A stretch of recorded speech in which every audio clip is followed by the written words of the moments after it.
So welcome everyone. I think we can start. So just maybe in gathering ourselves and taking a moment of silence before we start the reading.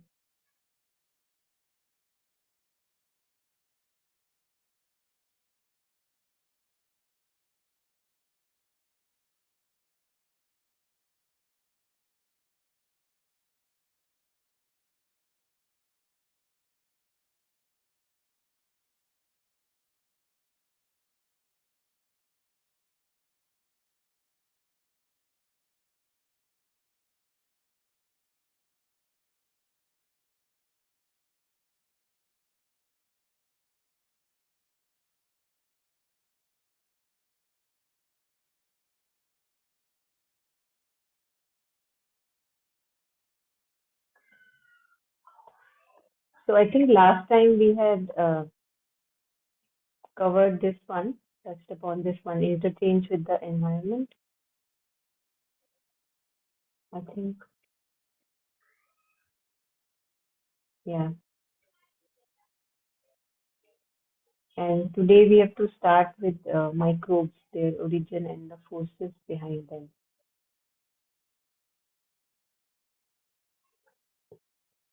So let's start with this. Yeah, anyone who would like to read, please unmute and do the honors.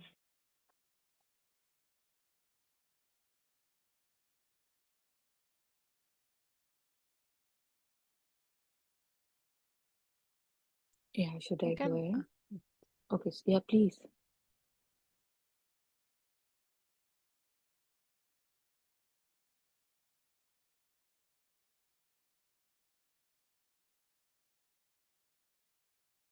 Microbes, their origin and the force behind them. Now, if there is a group of such small entities, they may crash with one another because among themselves they do not have a very peaceful life, clashing with one another, fighting, destroying, demolishing each other. And that is the origin of microbes. They are force of disintegration, but they continue to be alive even in their divine forms, and this is the origin of germs and microbes. Therefore, most microbes have behind them a bad will, and that is what makes them so dangerous. And unless one knows the quality and kind of bad will and is capable of acting upon it, there is a 99% chance of not finding the true and total remedy. The microbe is a very material expression of something living in a subtle physical world. And that is why these very microbes that are always around you, within you, for years together, do not hurt you, and then all of a sudden they make you ill. There is another reason. It is that there is a disharmony, a receptivity of the being with regard to the adverse force, which is the origin and support of microbes. I will tell you a story, for it will give you an illustration. I was in Japan. It was the beginning of January 1919. It was the time when a terrible flu raged there. In the whole of Japan, which killed hundreds of thousands of people. It was one of those epidemics such as are rarely seen. In Tokyo, every day there were hundreds and hundreds of new cases. The disease followed this course. It lasted 3 days, and on the third day, the patient died. And people died in such large numbers that they could not even be cremated. You understand? It was impossible. There were too many of them. Or otherwise, if one did not die on the third day, at the end of 7 days, one was completely cured, a little exhausted, but all the same completely cured. There was a panic in the town for epidemics. For epidemics are very rare in Japan. There are a very clean people, very careful and with a fine moral. Illnesses are very rare. But anyway, it happened like that as a catastrophe. There was a terrible fear. For example, people were seen walking about in the streets with a mask over the nose, a purified mask so that the air they were breathing would not be full of the microbes of the disease. It was general fear. Now, it so happened that I was living with someone who never stopped pestering me. But what is this disease? What is behind this disease? What I was doing, was simply to surround myself with my force, my protection, so as not to catch it, and I didn't think about it anymore and continue doing my work. Nothing happened and I wasn't thinking about it, but constantly I heard, what is this? Oh, I would like to know what is behind this disease. Can you tell me what this disease is? Why it is there? Etc. One day, I was called to the other end of town by a young woman whom I knew and whom wishes to introduce me to some friends of show me something. I don't remember now exactly what the reason was, but anyway, I had to cross the whole city in a tram car. And I was in the tram seeing these people with masks over their noses. And there was this constant fear in the atmosphere. And then there was this suggestion. I begin to ask myself, really? What is this disease? What is behind this disease? What are the forces in the disease? I arrived at the house. I spent an hour there and left, and I returned home with a terrible fever. I have coughed.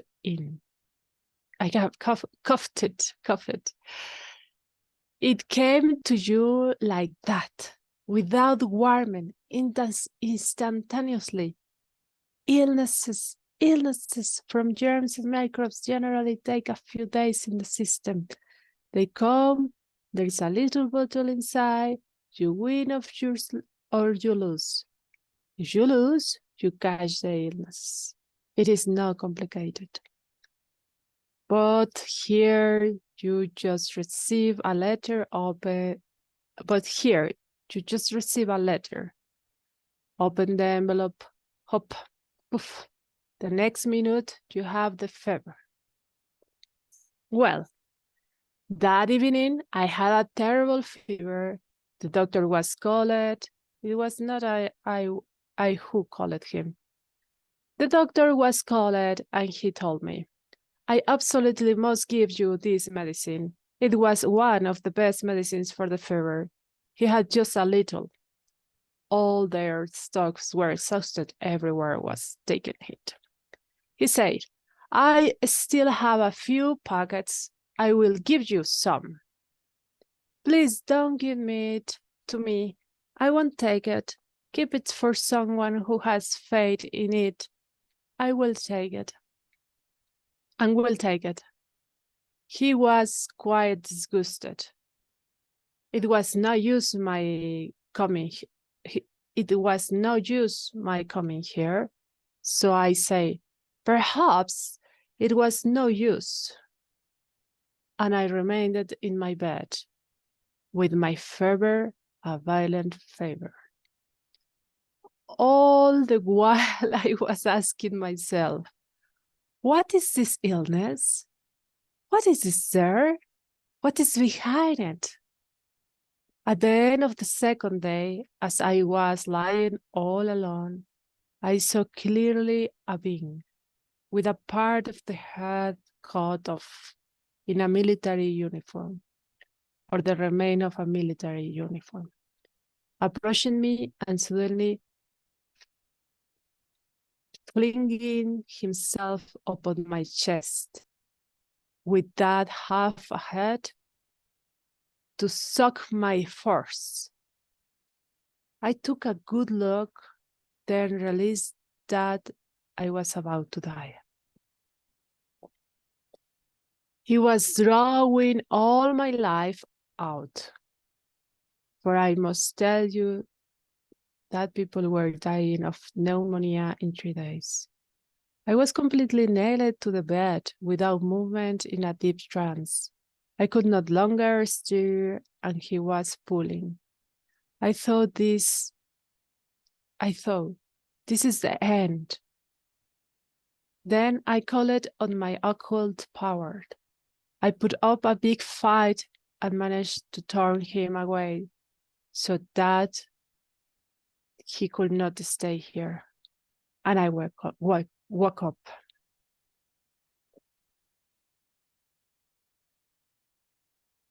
Do I continue? Yeah, you can take a break, Claudia. Thank you. Thank It was you. a it was a longer read. Yeah, thank you. So somehow this is like all in continuation. So Taru, maybe you can read the left portion of it, starting from here, if you have the capacity.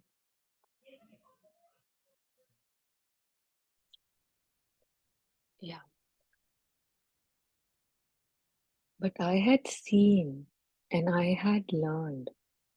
I had understood that the illness originated from beings who had been thrown out of their bodies. I had seen this during the First World War towards its end, when people were living in trenches and were killed by bombardments. They were in perfectly good health, perfectly fine, and in a second they were thrown out of their bodies, not aware that they were dead. They did not know they no longer had a body, and they tried to find in others the life they could not find in themselves. That is, they were turned into countless vampires, and they vampirized upon people. And then, besides that, there was a decomposition of the vital forces of those who fell ill and died. One lived in a kind of thick, sticky cloud made up of all that, and so those who took in this cloud fell ill and usually recovered, but those who were attacked by a being of that kind invariably died. They could not resist. I know how much knowledge and power it took for me to resist. It was irresistible.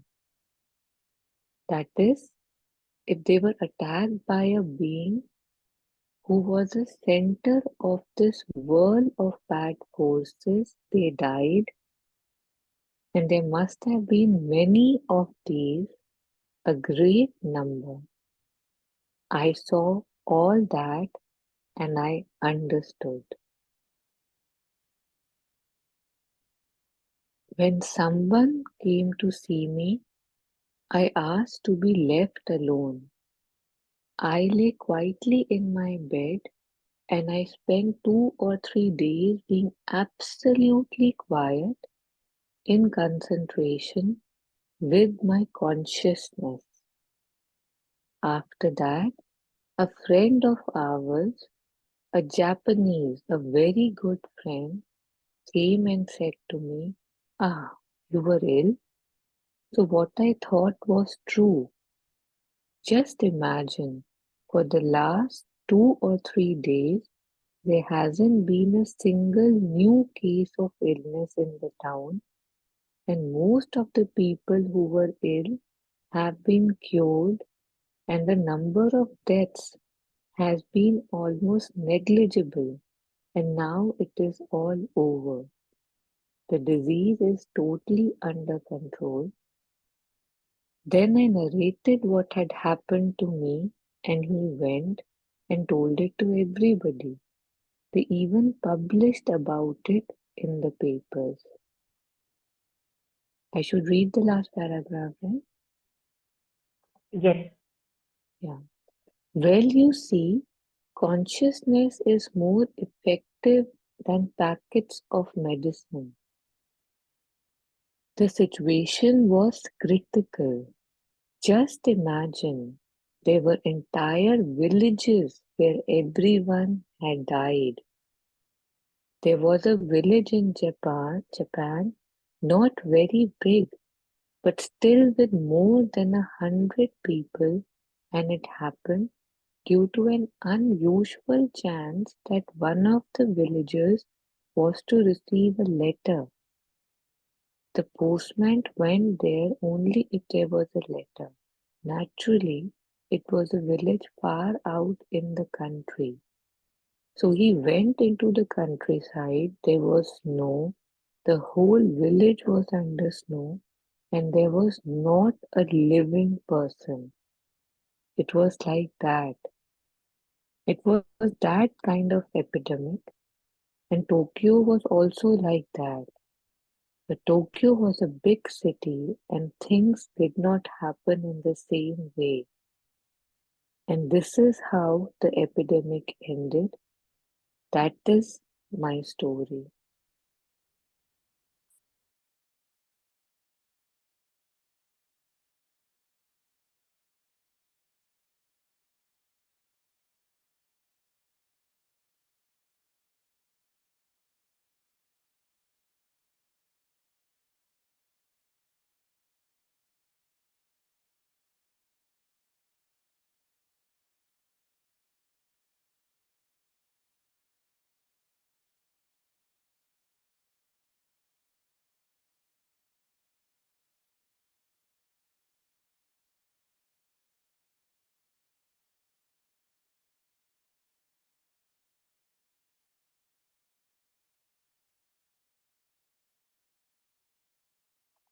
thank you, both of you. Thank you, Claudia. Thank you, sir.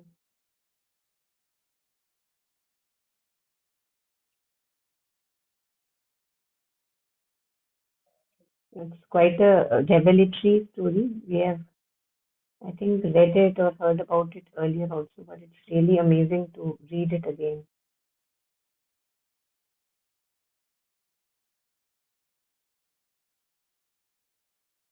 And this is what often we wonder what is occult phenomena, and I think this would also come under that. Things which in ordinary consciousness we are not aware of, but they are happening.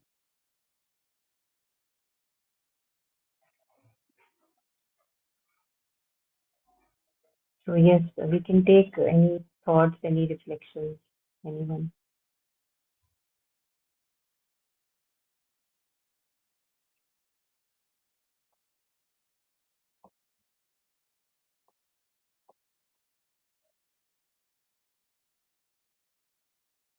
So very different way of looking at microbes, organisms, which usually, scientists, the way they look, the way we look, and this way of looking at germs, microbes, and viruses.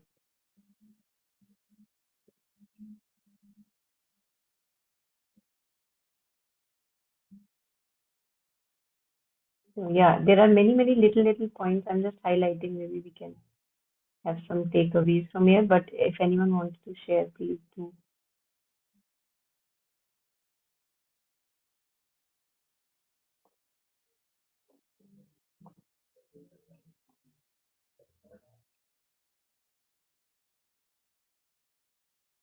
Yeah, I will just, it's like especially after Corona, experiencing a pandemic, this just is more closer to home. Like I've read it before, and yet some details that I could not grasp. Just the mind I'm talking about, nothing else. But you know how it's like it was so strange that how everybody is kind of having the same thing, and yet say a 80-year-old is recovering, but a 25-year-old is kind of not recovering, like sort of unexplained weird happenings, and that is why the fear was there, right? Like because when you know what's happening, somehow you don't feel that scared. But when you don't know what is what is the mechanism and all, who whatever the working, so this was very revelatory that how if you're attacked by the cloud you're surviving, if you are attacked by the main force you're not. And this thing also, it's strange that how otherwise also so many deaths happen, so many wars happen, and yet this time it happened like this, that there was to be a pandemic like that in Japan. So, and the vampire thing also, how we read about these things and then we say, oh, these are just maybe myths and all, and yet there's always some root of these names that we see and hear, not see, but hear these mystical and mythological things. So strange. And personally, I think resonated more with how she said that she kept on getting that poking, right? That why is it happening? Why is it happening? Like it somehow opens that, right? Like yeah, it opens something that you would rather maybe not open, like not venture into something, but when there is that constant thought around you, it enters you. Like there is a moment of weakness, no matter how. I mean, and there wouldn't, but yes, mostly there is that. Then it's like, okay, you want to know how? Here, experience. Yeah, thank you.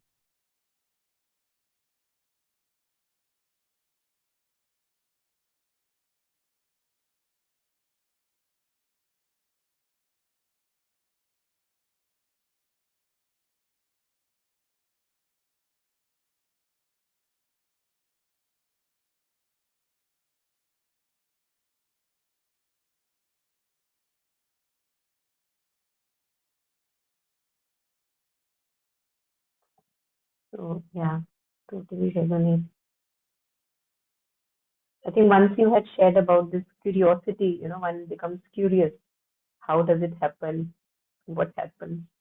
And then, as you said, that's what we need here, that it opens something in us, and there is a crack, and it's easy to experience and get the illness now, to go through it. Yeah.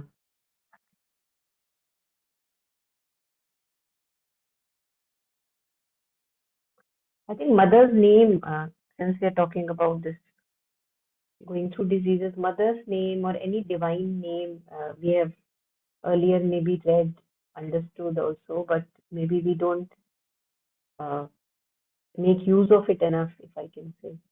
That it's like a protective bubble that we can carry all around. And not only here, but also like, if we go to Gurudwaras, there also we hear the songs, many coming from Kabir ji also, and many others. And there we hear a lot of songs on meditate on the Lord's name, chant the divine name, and that is your only protection, they say.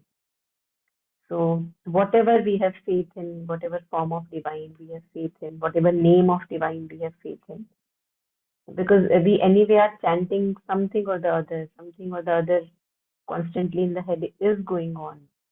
So if that can be replaced by a beneficial word which has its own frequency and vibration, which works like a protection.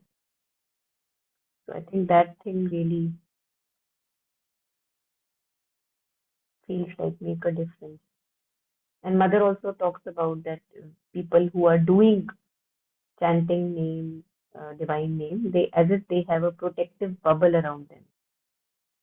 Uh, while those who don't, they don't have that. So yeah, she talks about that also. So it does something, divine name, wherever we have faith.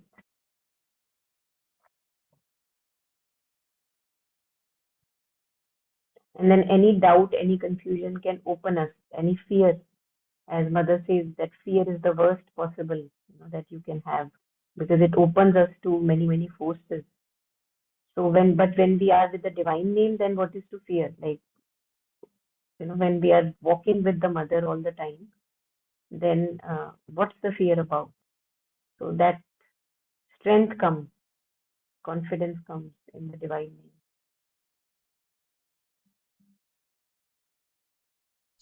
But Monica, I Yeah. feel that yeah.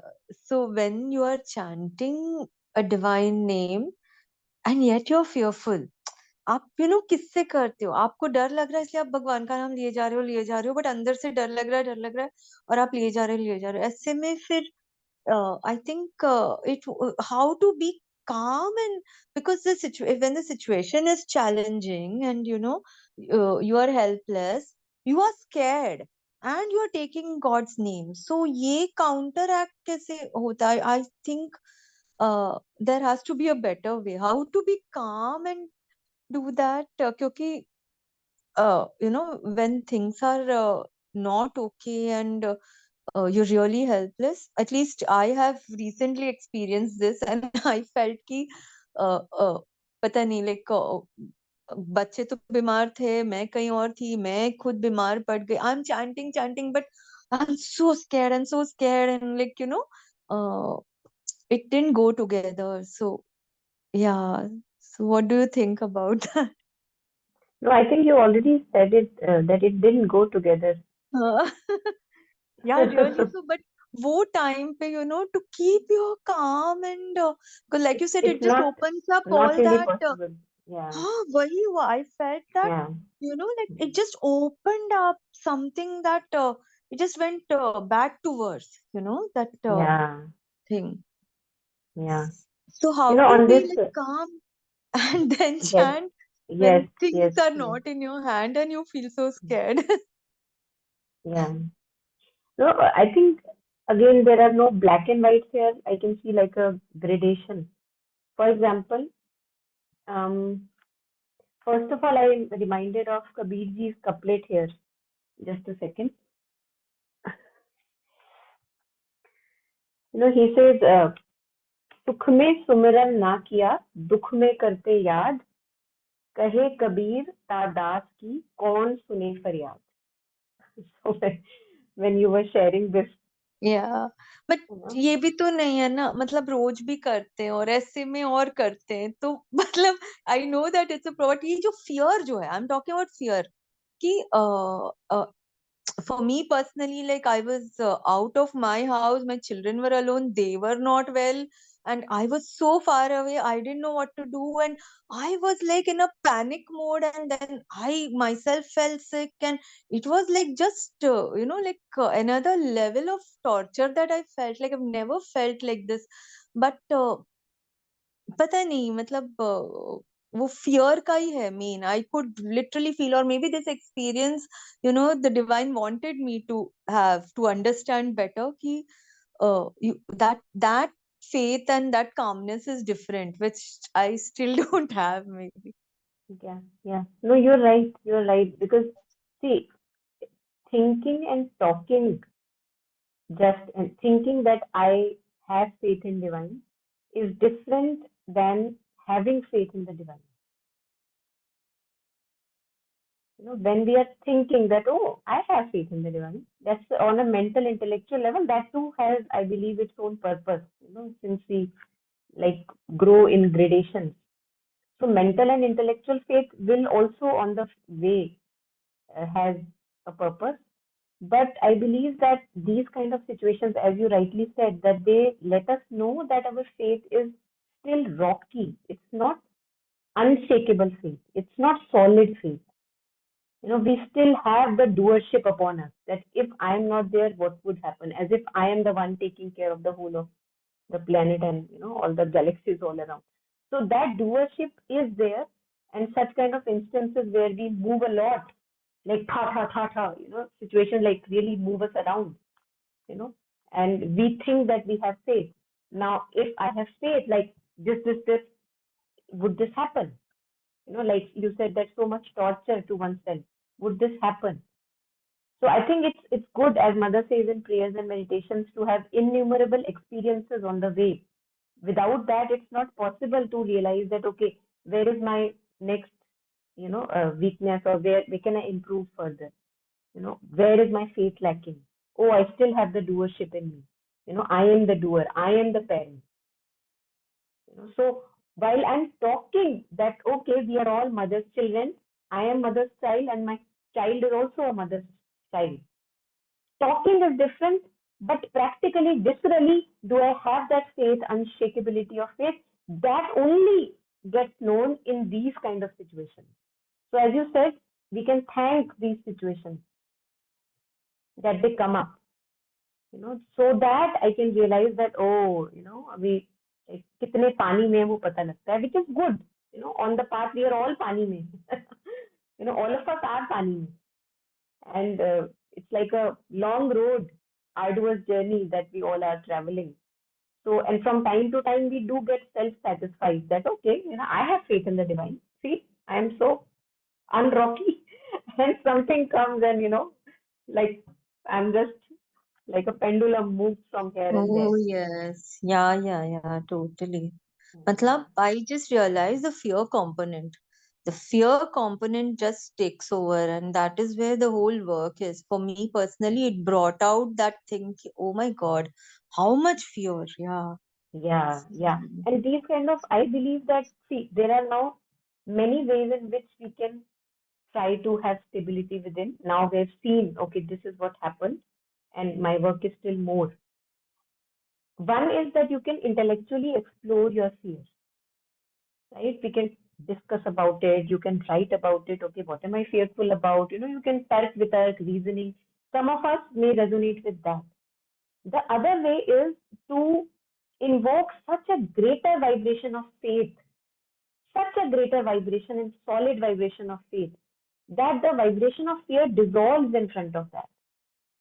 And these are just two ways coming to me. Again, there would be many, many possibilities, I'm sure. But it is very good to cultivate the goodness, and cultivate it so strongly, like in front of that light, the little things, they become, actually, the fear becomes very little right now, which is so big. So it is good not to fight with the fear, or maybe not to indulge in too much of intellectual reasoning, which may help. I'm sure it helps to those of us with the mind. But it really, really helps to have like unshakability, using a divine name, and just resting. Like in Savitri, this line comes, lay all upon her. She is the cause of all. So totally relying on the mother. And these kind of situations tell me that, oh, still my surrender is lacking. It's not an absolute surrender. It's not a complete surrender. Why did I move? Why did I doubt? Do I have a doubt that mother, I know better than the mother? Why did I doubt?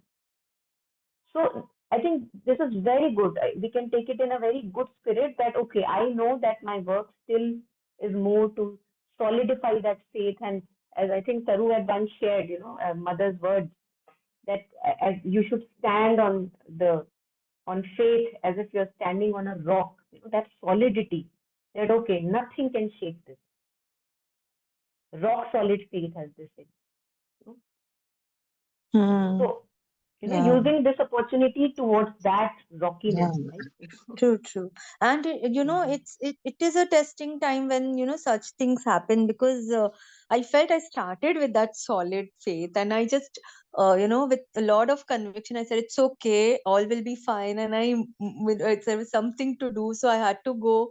When slowly slowly it got tested, then I was continuously praying, and dheere dheere, that fear just started seeping in. Then again I'm fighting it again, Steven, and I'm telling also, and but till the end I was like, let thy will be done. Like I was telling mother ki, like obviously you will do better than whatever maximum I can think. So that faith was there, but साथ में panic भी था ही, मतलब I think it's a journey.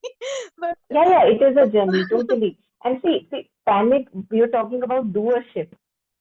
As yeah, long as I feel that I am the one keeping things in order and harmony, and if I'm not there, what would happen? yeah, It is मतलब you're not impossible that there I ना. don't panic. Yeah, हाँ. yeah. True, Panic will true. come. And again, when panic is coming, then I can be aware that, okay, doership is there. हाँ.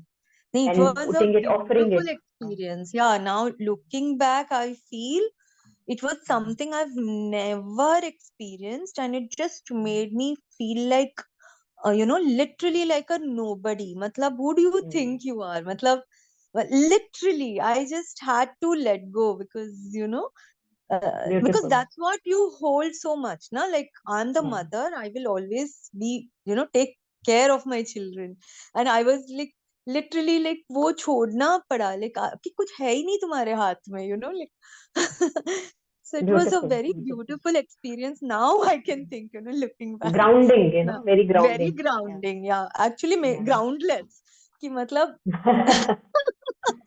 मतलब कि Good. सच में कि तुम कुछ भी नहीं हो, like just let go of this thinking कि you or yours. That was the thing. Yeah, very beautiful. Beautiful. Thank you. Yes. Yeah. Thank you for sharing. Yeah.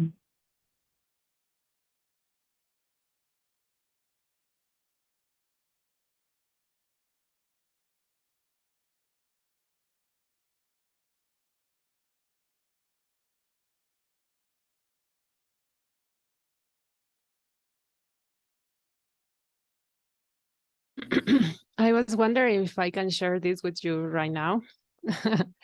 I I am in a kind of place where I am working with my supposed to work with my shadow, yes.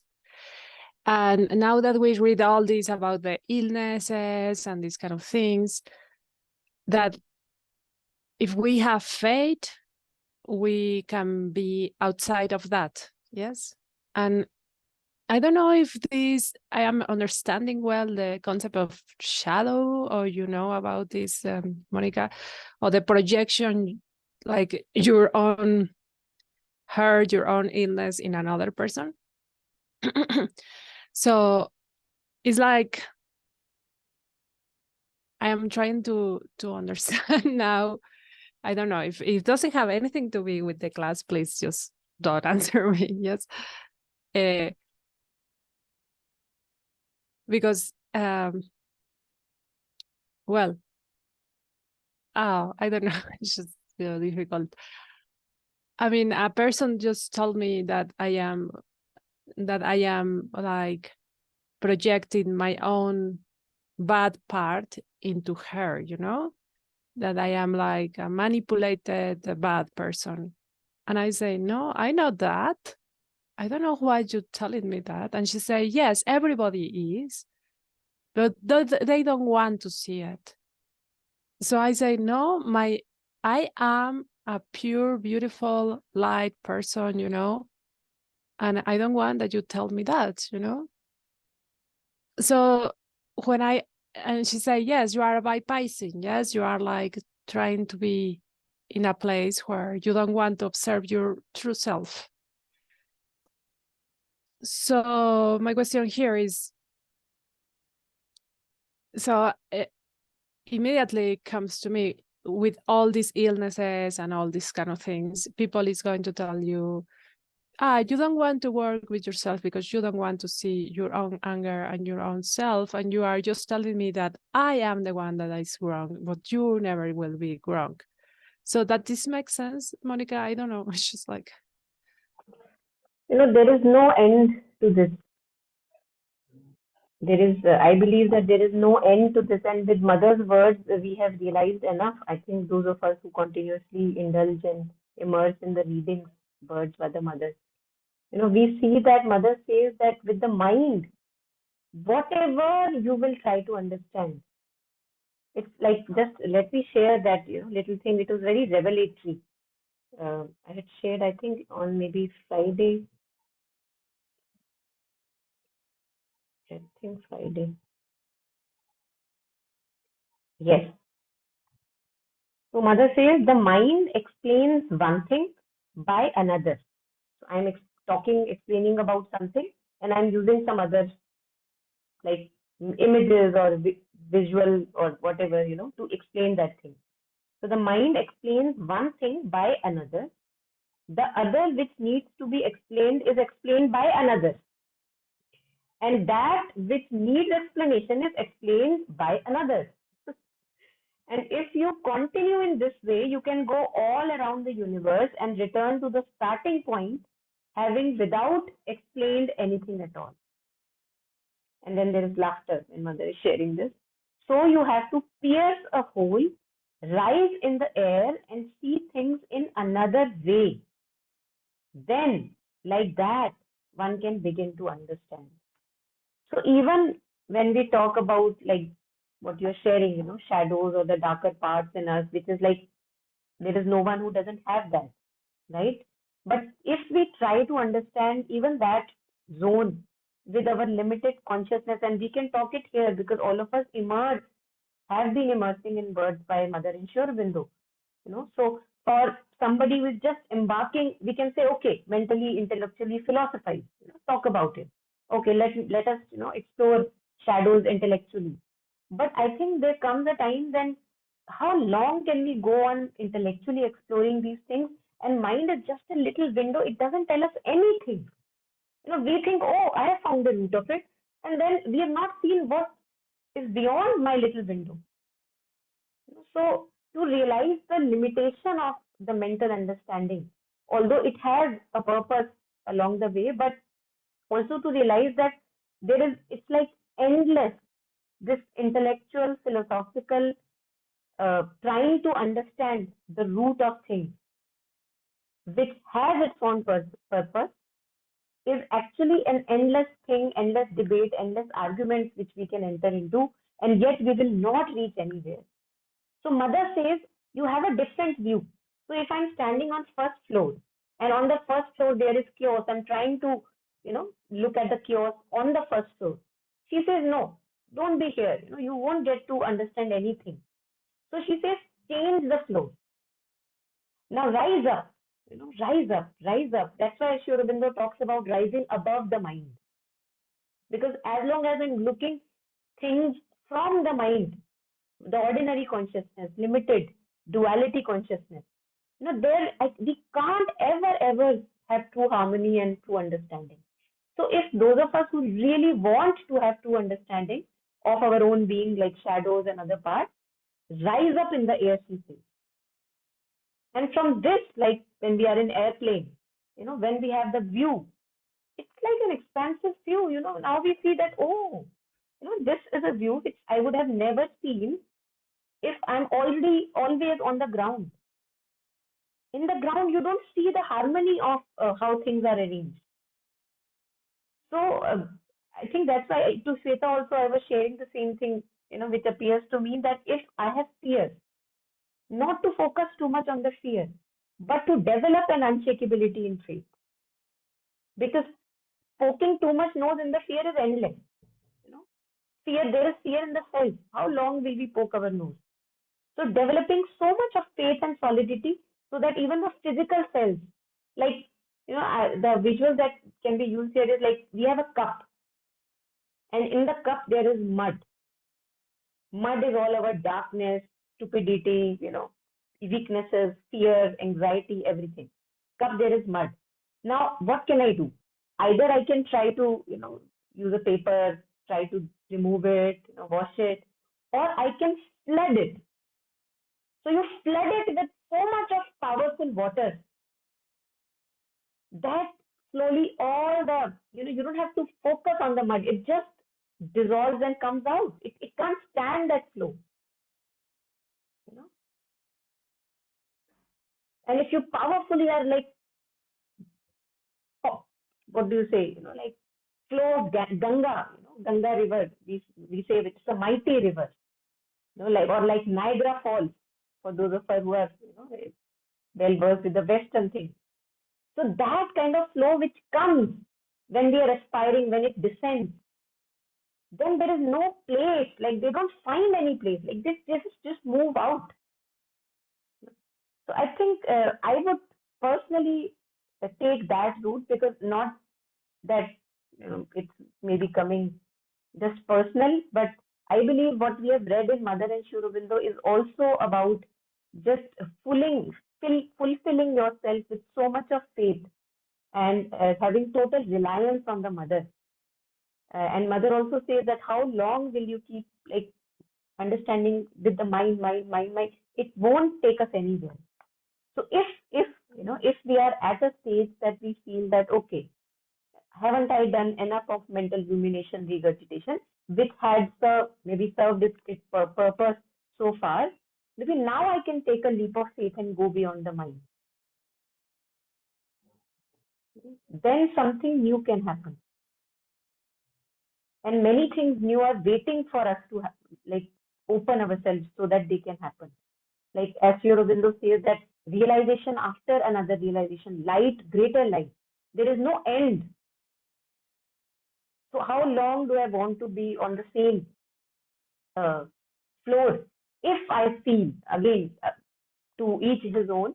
So if I feel that, okay, I've been here enough, now time for me to leave this ladder that I have been holding to, the ladder of the mind, and make a leap of faith and totally like change the level of consciousness. Like as Sri Aurobindo says, start thinking from here. Right now you think in the brain, you're lodged in the mind, physical mind. But you think from above the mind, so that your perception changes. You have a larger perception, and in that perception, then all the things find their proper place, like shadows and understanding shadows in another. How I am projecting myself in another. I think then the understanding would be a bit like, I don't know, maybe expansive, wide, and I'm not struggling with it too much. So that is my feeling. Again, a limited window, but that's what is coming to me. That maybe those of us who are ready, they can, maybe change the flows.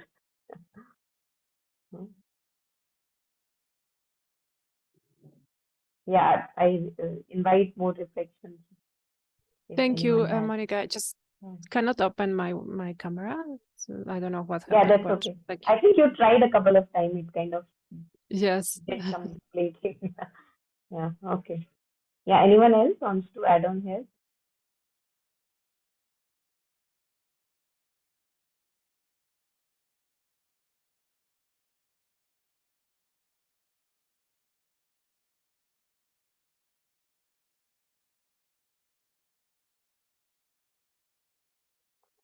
There are a few lines in Savitri which again and again they reverberate, they come back again and again, just like many lines of Savitri, where, where Savitri is poked to find herself, find her hid self. So let me just open this up so that maybe we can go through this and like remind ourselves again. This one. And Savitri is like too much in grief and with the death of passing away of Satyavan. So this voice, she is open to that voice, and that voice comes and it tells Savitri something. And this, I believe, it's a very revelatory passage for me. So Savitri says, okay, tell me what to do. Okay, you go ahead. I will listen to you. So the voice replied, remember why thou camest, find out thy soul, recover thy hid self. In silence, seek God's meaning in thy depth. Then mortal nature change to the divine. Open God's doors, enter into his trance. And how to open God's door and enter into his trance? He says, cast thought from thee, that nimble ape of light. So while being in the thought domain, it is impossible to have a true communion with that inner true guidance that we all are waiting for. You know, remaining in the thought level, it is impossible to have true life. Glimpses and reflections will still be there, but that solidity in that light and guidance, that only comes when we are now convinced that okay, I can't really trust my thoughts. I have to leave them aside. Now have communion with the inner life. Cast thought from thee, that nimble ape of life, in his tremendous hush, stilling thy brain. His vast truth wake within, and know and see.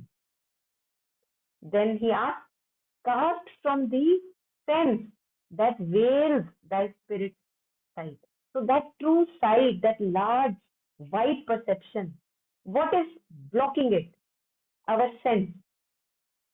All that we hear, we try to interpret. All that we touch, we try to interpret. All that we listen to, we try to interpret with this little window of mind. That has to be the sense. It's like a wall, it's like blocking my true perception. Cast from these sense that veils thy spirit's sight. In the enormous emptiness of thy mind, thou shalt see the eternal body in the world. Know him in every voice heard by the soul. In the world's contact, meet his single touch. All things shall fold thee into his embrace. So I feel that this is like he's holding our hand and step by step leading us towards what in yoga is to be done. Now, if I don't follow, and if in the thoughts I struggle all the time, not listening to this, which comes like cryptically, not so cryptically also, then what do I say to myself?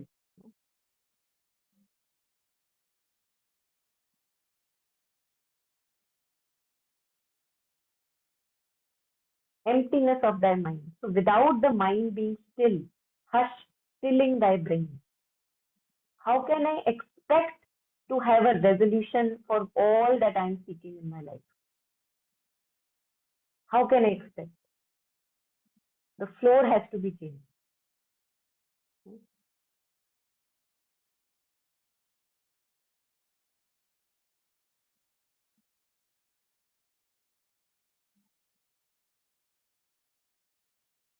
So I think that's like a lifetime work that we have been given, and again one has to remind because one forgets. We forget the other things, the outer happenings and situations become so overwhelming that we forget what we were actually supposed to do. And then in the outer circumstances, I'm trying to struggle hard with my limited mind. Okay, how do I make sense of it? How do I make sense? I mean, I have left the whole protocol aside. I'm not looking at the process, and I'm trying with all the limited available tools that I have, not even using them to utmost capacity. If the mind is empty and still, then it can be used for like a receptacle for the higher knowledge to come. But I have to I have to work, put personal effort to make the mind still. No one else can do that for me. I have to be convinced that no, this is the way for me to go. I have been enough ruminating and regurgitating in thought. They have not led me anywhere. Round and round it moves me. So that conviction has to come of changing the flow altogether. This is what we mean by growth in consciousness, that you travel further, not always stationed in the brain. as your working self, but you travel further. You change you get a, I don't know, maybe uplift, uplift thought,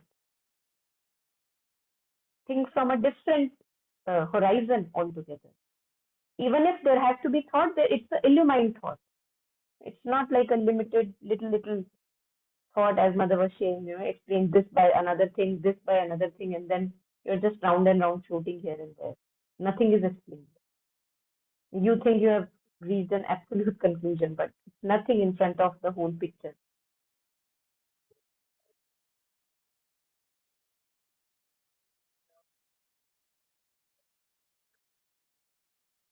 Yeah, anyone?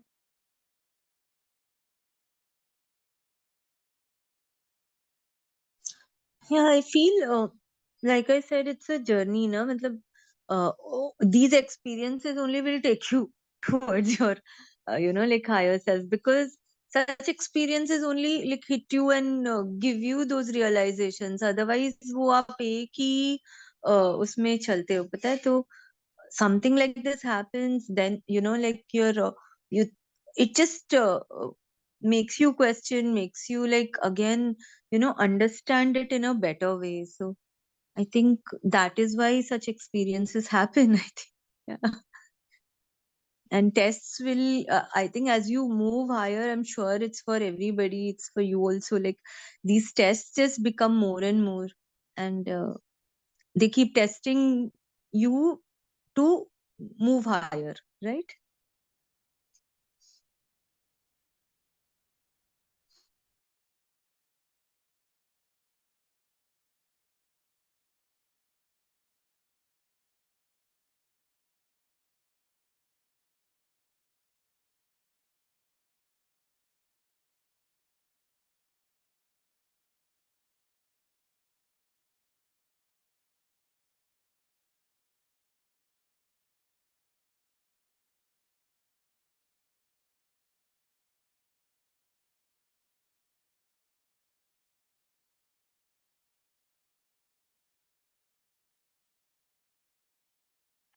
So I think a few other points which were like popping out, I just highlighted them.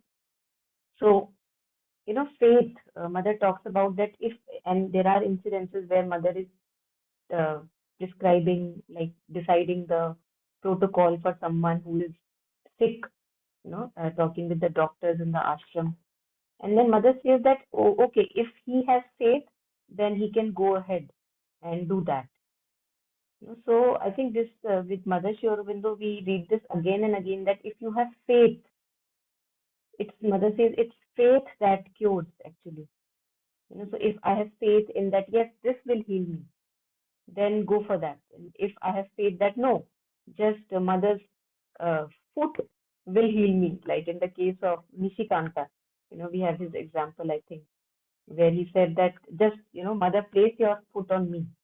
And that's what mother did. I think mother said something like good choice or something, very clever choice, and then that's all. He was about to die and he was saved and lived further. So whatever we have faith in to go that way, so that's why here, mother says that please don't give it to me. I won't take it. Keep it for someone who has faith in it and will take it. So why to waste the medicine? If someone believes that, okay, I will be treated, I will be cured by this, then why not, save it for that? So that part was coming to me. Yeah, anything here? Anyone?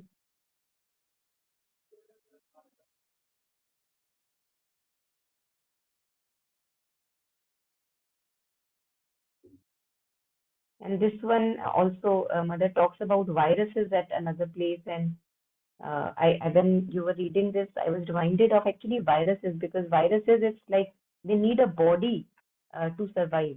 Otherwise, they appear totally, they can like live as like that dead entity for a very long time. And one must think that, okay, they are gone maybe.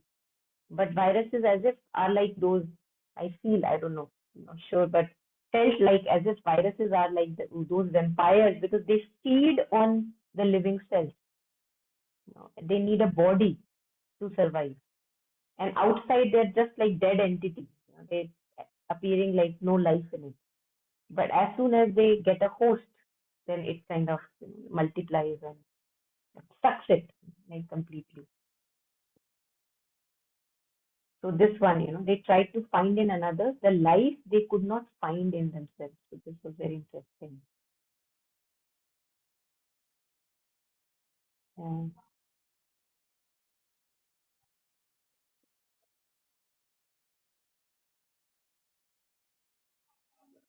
and this one again, I think very important.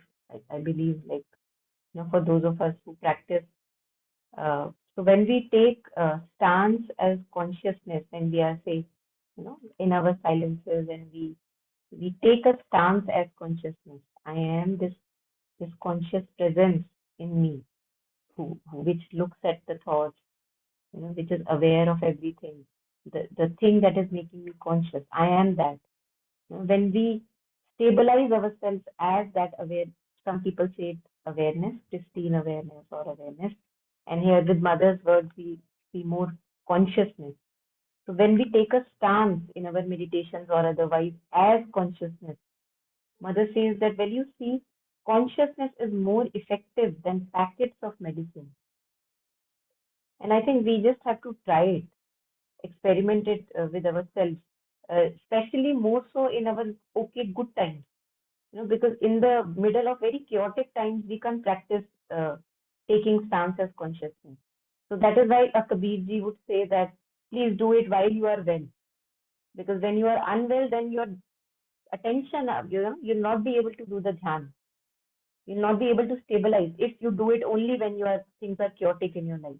So when things are okay, when things are relatively relaxed, you're feeling well, those are the times where you prepare so that whenever, as Shweta was sharing, things happen, challenges happen, then you can actually experiment with, okay, let me see. Can I take stance as consciousness while in the middle of chaos and see the effect of that medicine? But immediately, if I try to do that, I don't know, its efficacy may not be that much. So that's why it's good to practice when we are relatively in a good state, body is well, not to waste that time up in many, many things which are nowadays available to waste our time, keeping ourselves distracted. So knowing that consciousness is more effective than packets of medicine and experimenting with it. Yes, Claudia? Yeah, about that. I found a person the other day that she said that she's yogi, and she studied with one of the best gurus, the foundation, blah blah, whatever. Yes, so she was, because she wanted to give me a kind of product like CBD for my nervous system, and she said, but you cannot stop your medicine for the epilepsy. Okay, this is the agreement.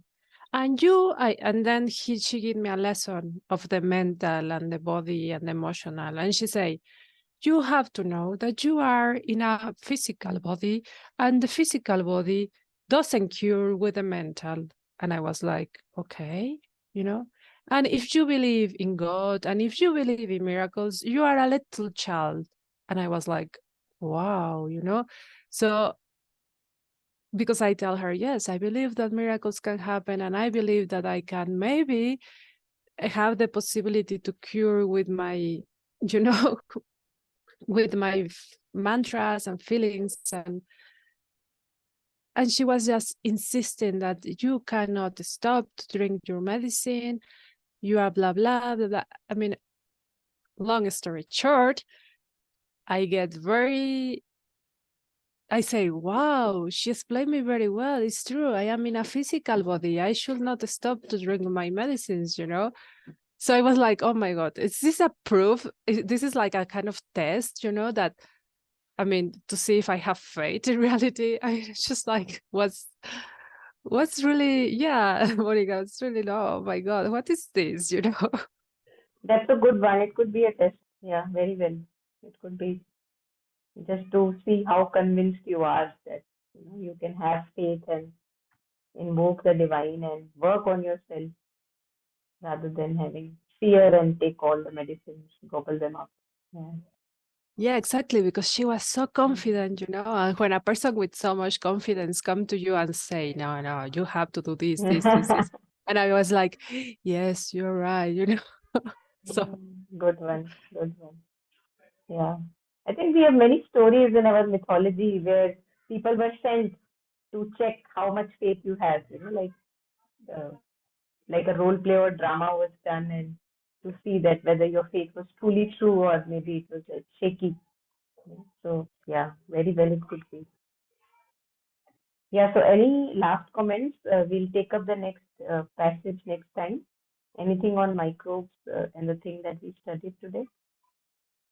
Hey, so just wanted to share something on that passage that we were just reading about the virus and like how the mother went through it. So it's like this is all about something of a experience which is obviously like something in the occult domain. And what I found recently was this guy called Dr. Ari Tronsen, and he's a guy from Norway, and he published a book recently which is Travels on the Northern Path of Initiation. And he's describing all these because he's a healer himself, and he's describing something similar to what we just read. And he's describing the elemental realms and the inner and outer etheric worlds. So I was thinking about this, and then he's talking about, like, every illness, there are entities that he can see that are kind of like holding those illnesses within us. And not just, these are not like entities is just like a word, but what does it actually mean? Basically, it's a power that kind of grabs hold of you, a part of your inner kind of mentality or something, and that vibration is then kept in check. That's what the virus actually is that the vibration is kept. Even if you take some medicines or something, that vibration becomes part of um, your subtle physical and your some inner sort of physical density, which keeps on replenishing itself, even though you're doing yoga and you're taking medicines and you're having faith and everything. But it takes part of hold of you and comes back again and again because of unconsciousness, because we are going to sleep every day, and in that sleep we are not completely conscious all the time, and all these things are happening. So I was reading that book and I was like, it doesn't make sense. Like, how come there's all these entities and these asuric beings, luciferic beings, Ahrimanic beings he's talking about in the book over there. And then I mean, it's the same thing what Mother is talking about, that during the World War I, and there was the war in the trenches, and a lot of people got their heads got blown off and all that, and their vital body came out, and the vital body then seeks to get into something, and that kind of a degradation then finds a way into other people. So you have to deal with that level, that depth of reality. If you're sometimes, I'm not saying that all issues are like that. Some issues can be purely physical, some issues can be genetic, there's many different ways of looking at it, but some of these viruses are kind of at that level.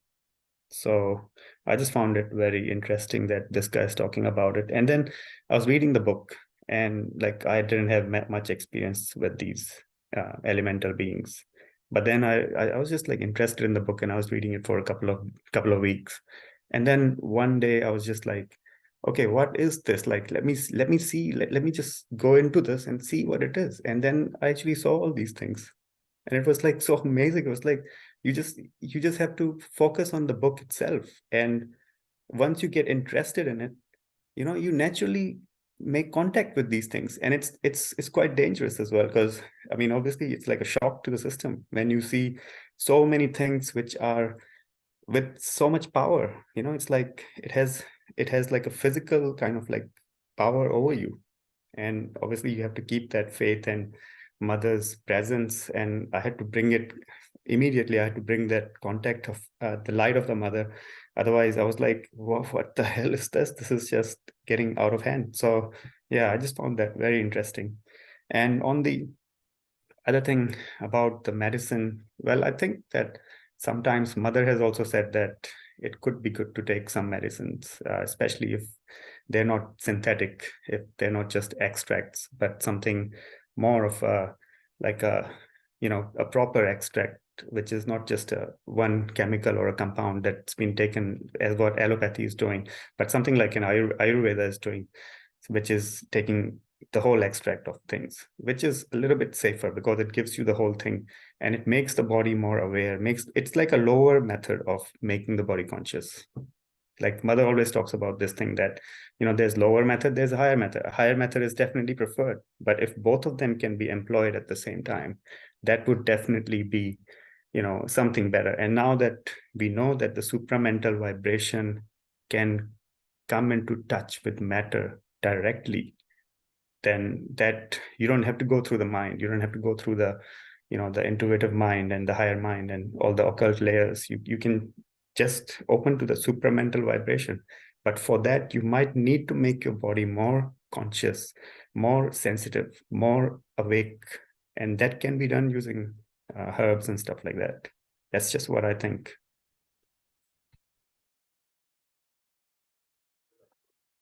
Yeah, thank you.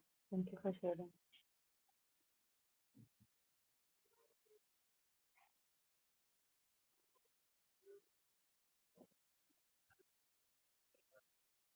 Okay, so we pause here for today, page number 42 here.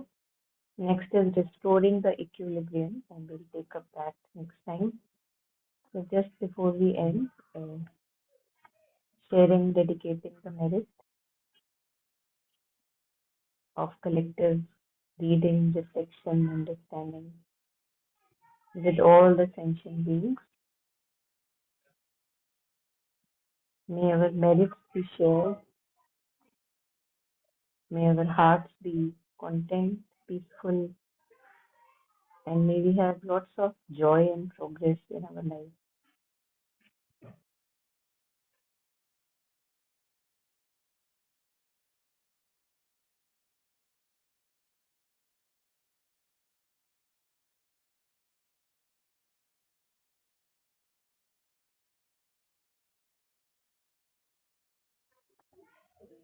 Okay, so thank you, everyone. Thank you for joining in and sharing and listening. Thank you.